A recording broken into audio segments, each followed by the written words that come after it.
Hello guys, কেমন আছেন সবাই? আশা করি সবাই খুব ভালো আছেন। লিজেন্ড অফ দ্য ব্লু সির ৫ নম্বর এপিসোডে আপনাদের স্বাগত। গত এপিসোডে আমরা এক টানটান উত্তেজনাপূর্ণ জায়গায় পর্ব শেষ হতে দেখেছিলাম, যেখানে একদিকে নামদু পুলিশের চেকিং এর ভয় দেখিয়ে জনজেকে এগোতে বাধা দিচ্ছিল, আর অন্যদিকে খুদি মাদে ইয়ং জনজেকে খুঁজতে খুঁজতে ঠিক তার বাড়ির দোরগোড়ায় পৌঁছে গিয়েছিল। কিন্তু সেই জলপরীর বিপদের কথা ভেবে জনজে তার সামনের সব বাধা উপেক্ষা করে নিজের বাড়ির দিকে রওনা দেয়। তো চলুন ফালতু কথা না বলে ভিডিওটি শুরু করি।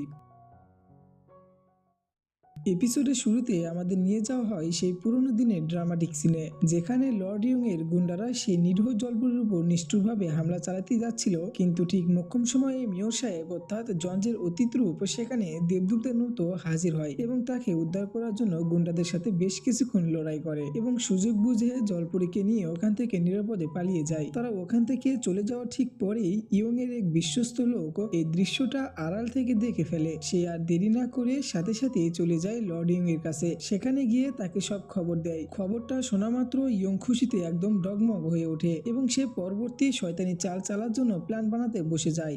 ঠিক সেই সময়ে গ্রামের এক সাধারণ মানুষ খুব রাগে গজগজ করতে ইয়ং এর কাছে এসে হাজির। আসলে ইয়ং ব্যবসার নাম করে গ্রামবাসীর থেকে আকাশচুম্বী ট্যাক্স আদায় করছিল। এদিকে লোকটা ট্যাক্স কমানোর জন্য অনেক আকুতি মিনতি করলেও ইয়ং উল্টো তাকে অনেক অপমান করে এবং সেখান থেকে তাকে তাড়িয়ে দেয়। এরপর পরের দিন সকালে আমরা সৈকতের সিন দেখি, যেখানে কিছু জেলে মাছ ধরতে গিয়ে হঠাৎ করে শিউরে ওঠে, কারণ সমুদ্রের ধারে তারা সেই প্রতিবাদী লোকটির মৃতদেহ পড়ে থাকতে দেখে। আসলে এই ঘটনা শুধু এই গল্পের জন্যই না, আমাদের সমাজের রচনা ছবি। সত্যের পথে যে হাঁটতে চায় তাকে দমিয়ে রাখে ক্ষমতাবানরা, বাটপাররা আর চাঁদাবাজরা, আর শেষ পর্যন্ত সত্যটা মাটির নিচে চাপা পড়ে যায়। তবে আজ হোক বা কাল সত্য কিন্তু সামনে চলেই আসে। তো যাই হোক, এদিকে খবর পেয়েই মেয়র আর গ্রামের সবাই ওখানে ছুটে আসে, কিন্তু অনেক তদন্ত করার পরেও লোকটির মৃত্যুর আসল রহস্য তার কোনো কারণ খুঁজে পাওয়া যাচ্ছিল না। এই সুযোগটা কাজে লাগিয়ে লোভী ইয়ং গ্রামে একটা গুজব রটিয়ে দেয় যে এই মৃত্যুর পেছনে আসলে সেই অভিশপ্ত জলপরীর হাত আছে। এদিকে মার যখন বাইরে গরম, তখন অন্যদিকে ইয়ং এর বউ গ্রামের কিছু মাথা গরম লোককে খেপিয়ে নিয়ে মেয়রের বাড়িতে হানা দেয়। তার মূল উদ্দেশ্য ছিল বাড়ির কোনায় কোনায় তল্লাশি চালিয়ে সে জলপুরীকে খুঁজে বের করা। মেয়রের বাড়ির লোকজন তাদের বাধা দেওয়ার চেষ্টা করলে ইয়ং এর বউ তাদেরও ভয় দেখিয়ে সরিয়ে দেয়। এমন সময় মেয়রের কাছে খবর পৌঁছায় যে তার বাড়িতে সাধারণ জনগণ হামলা দিয়েছে। মেয়র সব কাজ ফেলে ঘোড়া ছুটিয়ে ঝড়ের বেগে প্রাসাদের দিকে রওনা দেয়। ঠিক সেই মুহূর্তে দেখানো হয় জলপুরি একা একা ঘরে বসে একটি মাটির পাত্র বা পট দেখছে। সেই পটের গায়ে সুন্দর একটা ড্রয়িং ছিল, যা মেয়র নিজেই এঁকেছিল।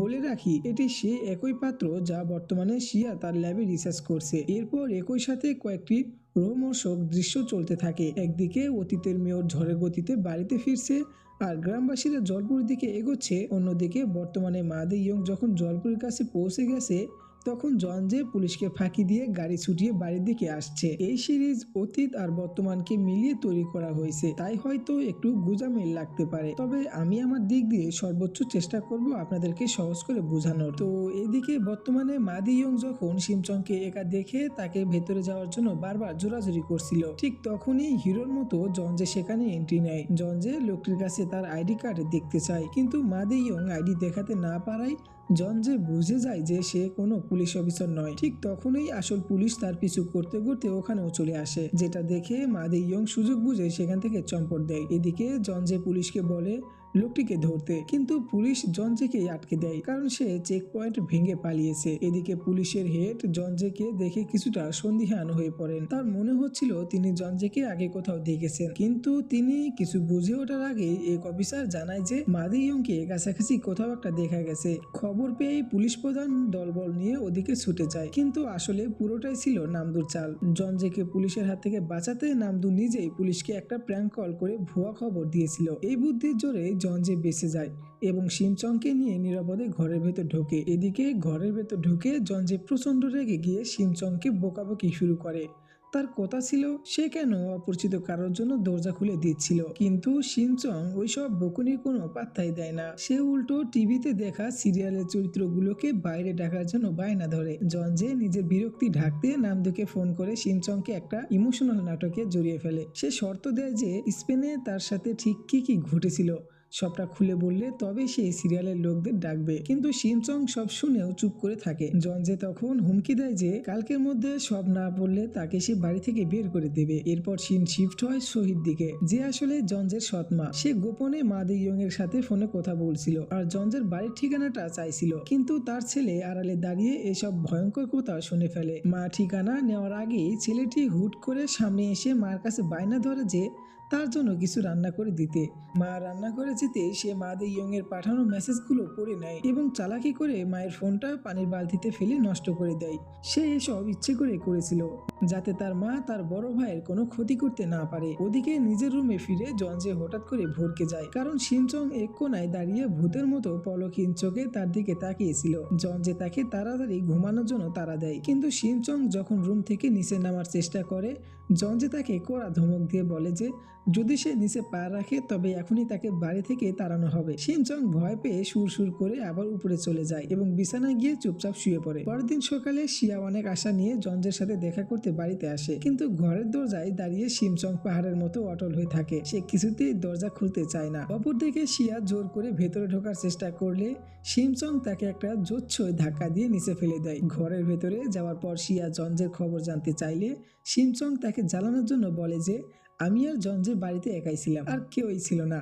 এসব কথা শুনে শিয়া হিংসে একদম নীল হয়ে যায়। সে জঞ্জের উপর একটা বিশাল বোঝা, আর জঞ্জে তাকে একদমই সহ্য করতে পারে না। শিয়া এমনকি শিনচংকে এখনই ঘর ছেড়ে চলে যেতেও বলে। এই অপমান সহ্য করতে না পেরে শিনচং ঝাঁপিয়ে পড়ে শিয়ার আঙ্গুলে কামড়ে দেয়। পরে জঞ্জে বাড়িতে ফিরে সব জানলে সে শিনচং এর উপর খুব খেপে যায়। শিয়া আহত হওয়ায় জঞ্জে তাকে নিজের ট্যাক্সি পর্যন্ত এগিয়ে দিতে যায় এবং শিনচংকে ব্যাগ গোছানোর নির্দেশ দেয়। এদিকে ট্যাক্সিতে যাওয়ার সময় শিয়া জঞ্জের সাথে আলাপ জমানোর অনেক চেষ্টা করে এবং সেই পুরনো পটের ছবিও দেখাতে চায়, কিন্তু জঞ্জে কোনো কিছুতেই পাত্তা না দিয়ে দ্রুত সেখান থেকে চলে আসে। অন্যদিকে বাড়িতে শিনচং জঞ্জের রুমে আয়েশ করে বসে টিভি সিরিয়াল দেখছিল, কিন্তু সিঁড়িতে জঞ্জের পায়ের আওয়াজ পেতে সে চিতার গতিতে নিজের ঘরে পালিয়ে যায়। এদিকে জঞ্জে ঘরে ঢুকে টিভি অন দেখে বুঝতে পারে যে এটা কি করেছে। সে টিভি বন্ধ করে দিলেও শিনচং মজার ছলে উপরে থেকে বারবার সেটা অন করতে থাকে। এটা দেখে তো জঞ্জে কিছুটা ভয় পেয়ে যায়। এদিকে হুট করে টিভি আর আশপাশে সবকিছু অদ্ভুতভাবে নিস্তব্ধ হয়ে যাওয়ার কারণে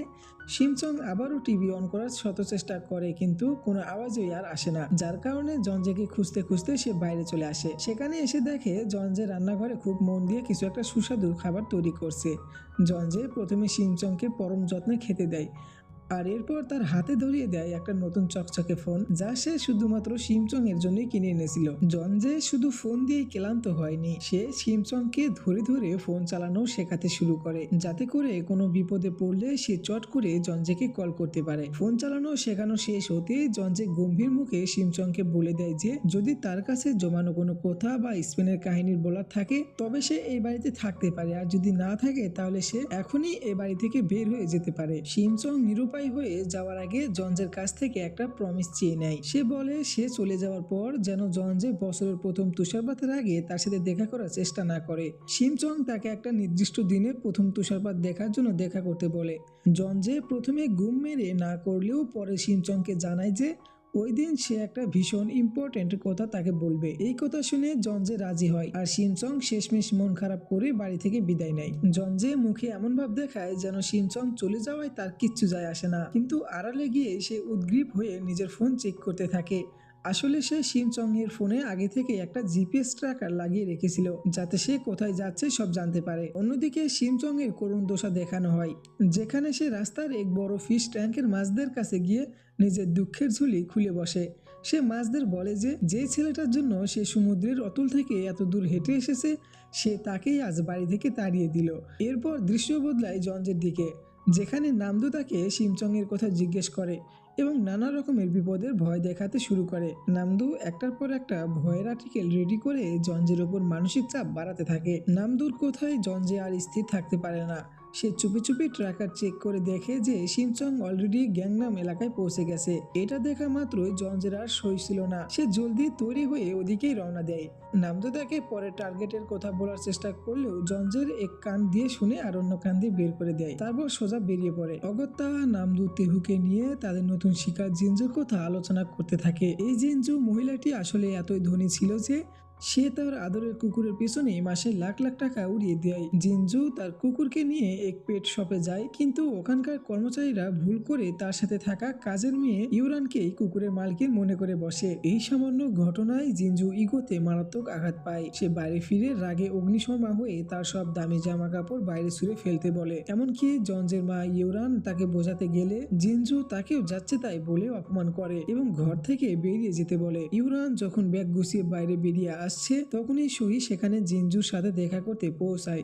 শহীদ জিনজুর পাঠানো খাবারের অনেক প্রশংসা করে। শহীদ বিদায় নেওয়ার পর জিনজু বুঝতে পারে যে ইউরানকে ছাড়া তার ঘর সামলানো অসম্ভব। তখন সে আবার গিরগিটির মতো রং বদলে ইউরানকে তেল দিতে শুরু করে এবং অনেক প্রশংসা করে তাকে বাড়ি না ছাড়ার জন্য রাজি করিয়ে নেয়। দৃশ্য ফিরে আসে শিমচং এর উপর। সে তার সেই চেনা শপিং প্লেসে গিয়ে বসেছিল। সেখানে সেই গৃহহীন মহিলার সাথে তার দেখা হয়, যে তাকে একটু গরম কাপড় পরার পরামর্শ দেয়। জঞ্জে তাকে বাড়ি থেকে তাড়িয়ে দিয়েছে জেনে মহিলাটি শিমচংকে টাকা কামানোর একটা বুদ্ধি দেয়।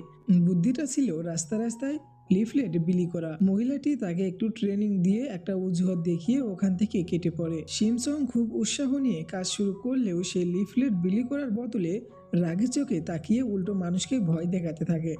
জঞ্জে আড়াল থেকে সবটা দেখছিল এবং শিমচংকে এমন কাজ করতে দেখে সে বেশ অবাক হয়ে যায়। এমন সময় সেই লিফলেট বিলি করানোর লোকটা শিমচং এর কাছে এসে তাকে খুব কড়াভাবে ধমকায়। এটা দেখে জঞ্জের মাথায় রক্ত চলে আসে। সে রাগের মাথায় ট্রাফিক পুলিশকে ফোন করে ওই লোকটার নামে রিপোর্ট করে দেয়।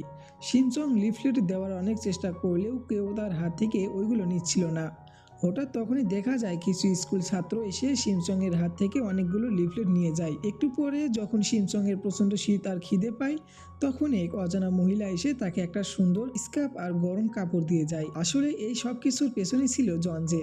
সে গোপনে টাকা দিয়ে ওই বাচ্চাদের আর মহিলাকে পাঠিয়েছিল শিমচংকে সাহায্য করতে। কিছুক্ষণ পর এক ছোকরা এসে শিমচংকে নিজের কার্ড দিয়ে তার ফোন নম্বর চাইতে শুরু করে।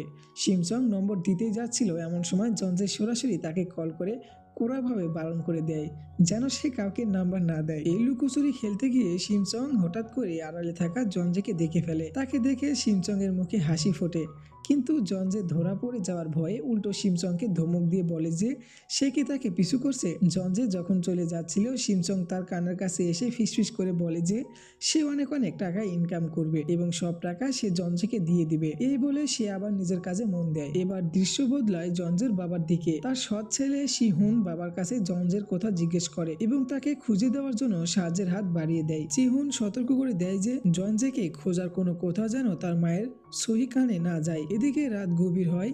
শিমচং এখনো একলা রাস্তায় কাজ করে যাচ্ছিল। এমন সময় খুনি মাদি ইয়ং তার কাছে পৌঁছায়। শিমচং তাকে চিনে ফেলে এবং বৃষ্টি শুরু হওয়ায় সেখান থেকে দৌড়ে পালায়। অন্যদিকে চিহুন নিজের গোপন কোনো উদ্দেশ্য নিয়ে জঞ্জের বাড়ির অ্যাড্রেসে পৌঁছে যায়। ঠিক তখনই আকাশের মেঘ চিরে বছরের প্রথম তুষারপাত শুরু হয়। শিমচং সেই ছোট্ট মেয়েটার কাছে জানতে পারে যে এটাই বছরের ফার্স্ট স্নোফল। প্রমিসের কথা মনে পড়তেই সে পাগলপাড়া হয়ে জঞ্জের সাথে দেখা করতে নামসান টাওয়ারের দিকে ছুটতে শুরু করে।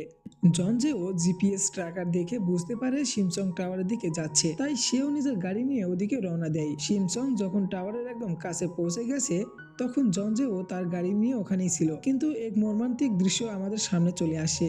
শিমচং রাস্তা পার হতে গিয়ে জঞ্জের কাছে পৌঁছানোর আগে একটা বেপরোয়া গাড়ি তাকে সজোরে ধাক্কা মারে। আর এই গাড়িটি ছিল স্বয়ং চিহুনের, যে আগে থেকেই জঞ্জের উপর নজর রাখছিল। একদিকে জঞ্জে টাওয়ারের নিচে শিমচং এর জন্য অধীর আগ্রহী অপেক্ষা করতে থাকে, আর অন্যদিকে শিমচং রক্তাক্ত অবস্থায় মাঝ রাস্তায় অজ্ঞান হয়ে লুটিয়ে পড়ে। আর এই করোনার ভয়ঙ্কর উত্তেজনার সাথে শেষ হয় আজকের এই এপিসোড। তো ভিডিওটি ভালো লাগলে অবশ্যই চ্যানেলটি সাবস্ক্রাইব করে পাশে থাকবেন। আর আমাদের আবারও দেখা হবে পরবর্তী কোনো এক এপিসোডে। ততক্ষণের জন্য উপভোগ করতে থাকুন আপনার জীবনের প্রতিটি মুহূর্তকে। আজকের জন্য টেক কেয়ার।